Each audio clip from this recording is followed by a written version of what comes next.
नितेश राणेंनी एका समाजाविरोधात वादग्रस्त विधान केलं। मात्र या वक्तव्यानंतर राजकीय वातावरणाबरोबरच सामाजिक वातावरणही बिघडलं होतं। आता याबाबत नारायण राणेंनी आपल्याच मुलाचा समाचार घेत नितेश राणेंनी केलेलं विधान चुकीचं असल्याचं स्पष्ट केलंय। रत्नागिरीमध्ये पत्रकार परिषदेत बोलताना त्यांनी हे स्पष्टीकरण दिलंय।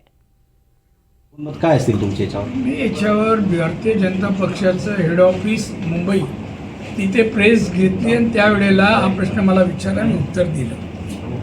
नितेश राणे जे काही वक्तव्य केलं त्याला तसं म्हणायचं नव्हतं। जर आमच्या देशात येऊन जर इथे तुम्ही आमच्या देशामध्ये अतिरेकी कारवाया करणार असाल तर आम्ही करू असं त्यांनी म्हणाला। पण ते मस्जिद हा शब्द त्यांनी वापरायला नको होता आणि त्यानंतर त्यांनी त्याच्यामध्ये खुलासा केला की माझी चूक झाली। नाही, मला एक असंही वाटतं आहे त्याच्यापेक्षा बऱ्याच प्रमाणात बाप असल्यामुळे आक्रमक आहे मी। त्याच्यापूर्वी मी बरीच वाक्य अशी बोललेलो आहे